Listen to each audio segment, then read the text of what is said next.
नमस्कार, मी डॉक्टर मोनाली संदीप कुमार साळुंखे आणि नेहमीप्रमाणे यावेळी सुद्धा आपण परीक्षेच्या आधी हे सेशन आयोजित केलेलं आहे, ज्याच्यामध्ये आपण काही महत्त्वाच्या प्रश्नांचं विश्लेषण करणार आहोत आणि त्या संबंधित काही संकल्पनांचा सुद्धा इथे थोडक्यात आढावा घेणार आहोत. तर तुमची येत्या 21 तारखेला जी परीक्षा आहे त्या संबंधित काही महत्त्वाच्या बायोलॉजी विषयातल्या प्रश्नांचा आपल्याला इथे अभ्यास करता येणार आहे आणि हा व्हिडिओ अत्यंत लहान असल्यामुळे त्या विषयाची तुमची रिव्हिजनही होणार आहे आणि याचबरोबर तुमचा वेळही वाचणार आहे. तर बेसिकली कशा पद्धतीचे प्रश्न यापूर्वी कमिशनने तुम्हाला बायोलॉजी विषयात विचारलेले आहेत ते सुद्धा तुम्हाला इथे कळणार आहेत आणि यांची उत्तरं पर्याय निकष नुसार कशी द्यायची आहेत ते सुद्धा तुम्हाला इथे या व्हिडिओच्या माध्यमाने समजणार आहे. तर बेसिकली कमिशन राज्यसेवेच्या पूर्वपरीक्षेच्या बाबतीत यापूर्वी साधारणतः ह्युमन फिजिओलॉजीवर जास्त प्रश्न विचारत असते आणि या ह्युमन फिजिओलॉजीमध्ये साधारणतः सर्व प्रकारच्या सिस्टीमचा समावेश होतो. म्हणजे human excretory system, reproductive system, circulatory system, respiratory system, तर या सर्व प्रकारच्या सिस्टीम्सवर यापूर्वी जास्तीत जास्त प्रश्न विचारलेले गेलेले दिसतात पूर्वपरीक्षेमध्ये कमिशनकडून आणि यामुळे आपण या महत्त्वाच्या सिस्टीम्सशी संबंधित रोज एक एक प्रश्न थोडक्यात बघणार आहोत आणि हे प्रश्न तुम्हाला कशा पद्धतीने त्या टॉपिकवर विचारले गेलेले आहेत आणि याची उत्तरं कशी द्यायची आहेत याचाही या ठिकाणी विश्लेषणात्मक आढावा घेता येणार आहे.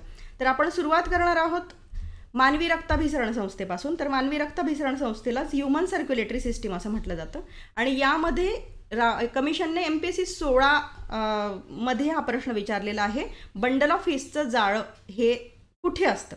तर बंडल ऑफ हिसचं जाळं आणि त्यासाठी हे 4 खाली ऑप्शन्स दिलेले आहेत कमिशनने यासाठी. तर संपूर्ण हृदयात पसरलेल्या मज्जातंतूंचं ते जाळं असतं का, संपूर्ण हृदयात पसरलेल्या स्नायूतंतूंचं ते जाळं असतं का, फक्त हृदयातील जवनिका म्हणजेच व्हेंट्रिकलमध्ये पसरलेल्या स्नायूतंतूंचं ते जाळं असतं की हृदयातील जवनिकांमध्ये पसरलेल्या मज्जातंतूंचं ते जाळं असतं. आता या प्रश्नावरून तुम्हाला एक गोष्ट लक्षात येईल की कमिशनला तुमच्याकडून या सिस्टीममध्ये असलेल्या काही महत्त्वाच्या इन्फॉर्मेशन्स एक्सपेक्टेड आहेत आणि या सर्व प्रकारच्या इन्फॉर्मेशनसुद्धा तुम्हाला अत्यंत डिटेल आणि एक्झॅक्ट माहिती असणं अपेक्षित आहे. म्हणजे तुम्हाला फक्त बंडल ऑफ हिस माहिती असून चालणार नाही किंवा त्या संबंधित जे तंतू आहेत तेच माहिती असून चालणार नाहीत किंवा सर्क्युलेटरी सिस्टीमचं फंक्शन फक्त ॲनाटॉमी आणि फिजिओलॉजी माहिती असून चालणार नाही. तर या बाबतीत असणाऱ्या काही महत्त्वाच्या फॅक्ट्स आणि त्या संबंधित काही महत्त्वाचे हे या संकल्पना तुम्हाला यासोबत माहिती असणं आवश्यक आहे. तर बंडल ऑफ हिसचं जाळं हे एक्झॅक्टली कुठं असतं हे आपल्याला या ठिकाणी माहिती असणं आवश्यक आहे आणि बंडल ऑफ हिस हे एक्झॅक्टली स्नायूतंतूंचं जाळं आहे की मज्जातंतूंचं जाळं आहे हे सुद्धा आपल्याला माहिती असणं आवश्यक आहे. ते बंडल ऑफ हिस फक्त हृदयातच असतं एवढी इन्फॉर्मेशन आपल्याला इथे घेऊन चालणार नाही आहे. त्यामुळे या इन्फॉर्मेशनशी संबंधित जी संकल्पना आहे, या प्रश्नाशी संबंधित जी संकल्पना आहे ती इथं आपण आता डिस्कस करणार आहोत. तर हृदयाचे स्नायू जे असतात ते हृदयाचे स्नायू बेसिकली 4 प्रकारचे असतात. एक आहे SA नोड, याला सायनो ॲट्रियल नोड म्हटलं जातं. दुसरा आहे AV नोड, याला ॲट्रिओव्हेंट्रिक्युलर नोड म्हटलं जातं. तिसरं आहे बंडल ऑफ हिस आणि चौथा आहे पुरकिंजी फायबर. तर SA नोडलाच आपण पेसमेकर म्हणतो आणि याला पेसमेकर आपण का म्हणतो हे आपण नंतर बघणारच आहोत. तर SA node, AV node, bundle of His आणि पुरकिंजी फायबर या 4 स्नायू आपल्या हृदयामध्ये असतात आणि या 4 स्नायूच्या उद्दीपनामुळे बेसिकली आपल्या हृदयाच्या अलिंद आणि निलयांमध्ये कॉन्ट्रॅक्शन आणि रिलॅक्सेशन घडून येत असतं. आपल्या ॲट्रियम आणि व्हेंट्रिकल्समध्ये कॉन्ट्रॅक्शन आणि रिलॅक्सेशन घडून येत असतं. तर हे हृदयाचे स्नायू बेसिकली आपल्या हृदयाचं कॉन्ट्रॅक्शन आणि रिलॅक्सेशन घडवून आणण्यासाठी कसे जबाबदार असतात हे आपण त्यांच्याबद्दल थोडक्यात माहिती घेऊन जाणून घेणार आहोत. तर सुरुवातीला तुम्हाला त्यापूर्वी माहिती असलं पाहिजे की सर्क्युलेटरी सिस्टीम जेव्हा आपण अभ्यासतो तेव्हा आपण हृदयाचा अभ्यास करतो, कारण सर्क्युलेटरी सिस्टीम बेसिकली हे सर्क्युलेशन या हृदय ऑर्गन किंवा अवयवाच्या माध्यमाने घडून आणत असते. तर बेसिकली हे जे अलिंद आणि निलय असतात, या अलिंद आणि निलयांचं मिळून हे हार्ट ऑर्गन तयार झालेलं असतं आणि हे आपल्या संपूर्ण शरीरामध्ये ब्लड सर्क्युलेशन घडवून आणण्यासाठी महत्त्वाचं असतं. आणि या हृदयाचा जर आपण अभ्यास केला, याची जेव्हा आपण ॲनाटॉमी अभ्यासतो तेव्हा आपल्याला या 4 कप्प्यांचा अभ्यास करावा लागतो आणि या 4 कप्प्यांपैकी जे वरचे कप्पे असतात त्या वरच्या कप्प्यांना आपण मराठीत अलिंद किंवा कर्णिका किंवा ॲट्रियम असं म्हणतो. म्हणजे काही पुस्तकांमध्ये SSCच्याच पुस्तकांमध्ये याला अलिंद म्हटलेलं दिसेल तुम्हाला, काही पुस्तकांमध्ये कर्णिका म्हटलेलं दिसेल आणि काही पुस्तकांमध्ये ॲट्रियम म्हटलेलं दिसेल. ओके. तर हे 2-3 नावं जी आहेत म्हणजे साईड बाय साईड जे कीवर्ड्स आहेत तेही तुम्ही इथे लक्षात ठेवायचे आहेत. अलिंद, कर्णिका आणि ॲट्रियम हे या वरच्या कप्प्याला दिली गेलेली नावं आहेत. आणि याचप्रमाणे ही जी खाली असतात त्यांना आपण निलय म्हणतो.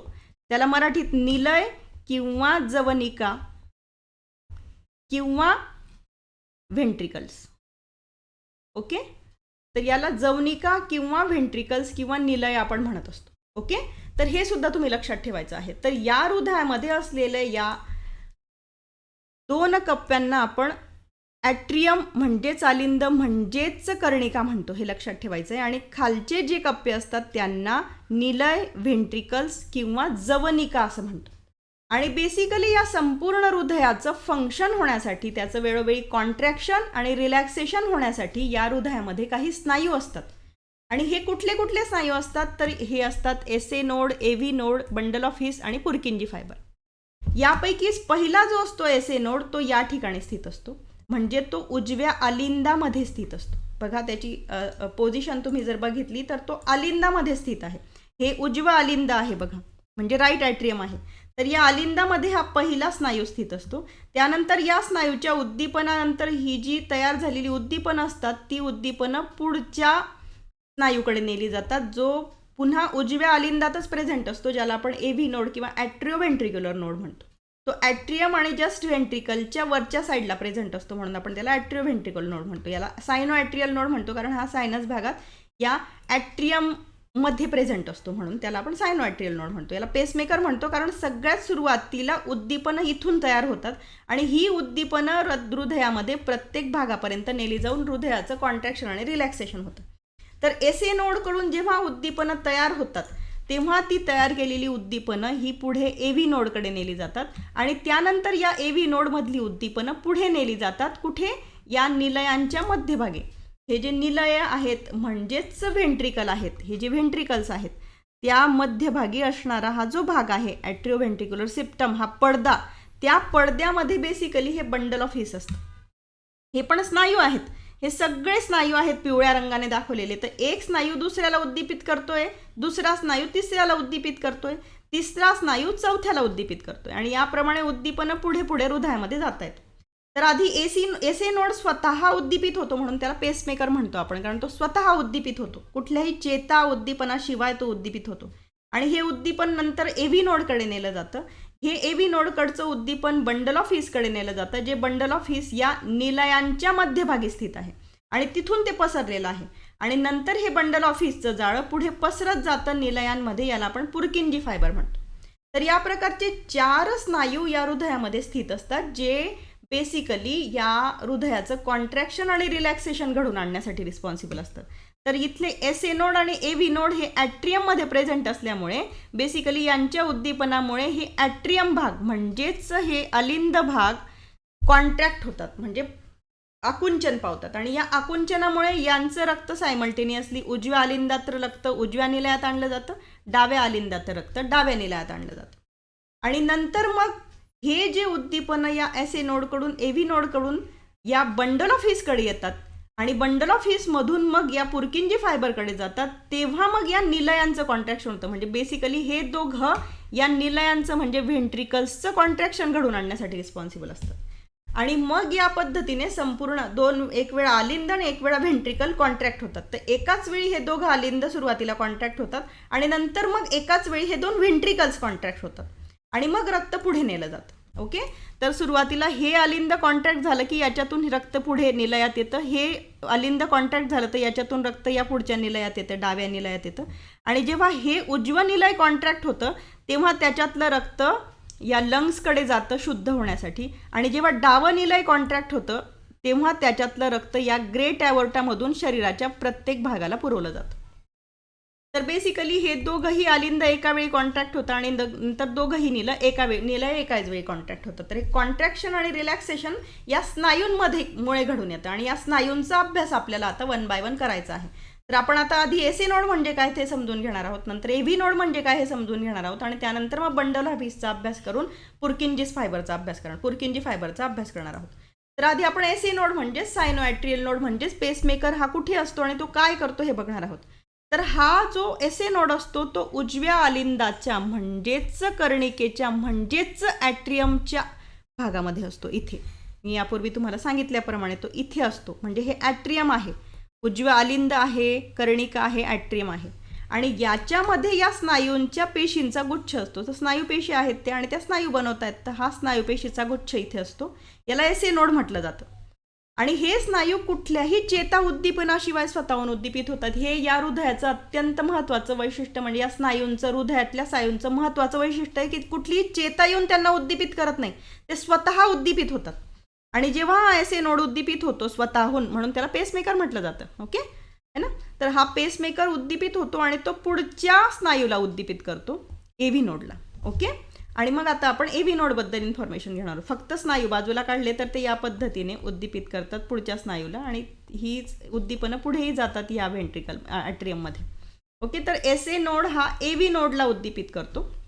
ओके. एसे नोड हा एव्ही नोडला उद्दीपित करतो आणि एव्ही नोड कडून हे उद्दीपन कुठे जातं, तर एव्ही नोड कडून हे उद्दीपन बंडल ऑफ हिसमध्ये जातं. पण एव्ही नोड काय असतो, तर हा एव्ही नोड कुठे सिच्युएटेड असतो, हा पुन्हा उजव्या आलिंदातच सिच्युएटेड आहे. पण कुठे, तर उजव्या आलिंदाच्या म्हणजेच कर्णिकेच्या म्हणजेच ॲट्रियमच्या खाली पडद्याजवळील भागामध्ये. तर हा जो आहे बेसिकली हा ॲट्रियम भाग जो आहे त्या ॲट्रियममध्ये हा पडदा आहे. बघा इथे एक पडदा आहे आणि इथे एक पडदा आहे. जो दोन ॲट्रियमच्या मध्ये पडदा आहे त्याला आपण इंटर ॲट्रियल सेप्टम म्हटलंय.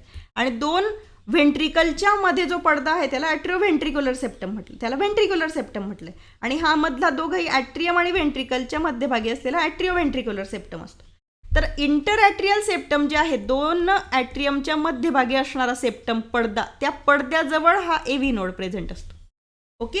त्या पडद्याजवळ हा एव्ही नोड प्रेझेंट असतो आणि तो हे उद्दीपन या एसे नोडकडून घेतो. एसे नोडकडून जे उद्दीपन येतं ते उद्दीपन बेसिकली हे या एव्ही नोडकडे जातं आणि मग एव्ही नोडकडून ते उद्दीपन बंडल ऑफ हिसकडे नेलं जातं. एव्ही नोडकडून हे उद्दीपन बंडल ऑफ हिसकडे नेलं जातं. तर बंडल ऑफ हिस आता काय आहे ते आपण बघणार आहोत. तर बंडल ऑफ हिस हे पुढचं स्नायुतंतू आहे जे या एव्ही नोड कडून आलेल्या उद्दीपनांना स्वतः घेऊन उद्दीपित होतं.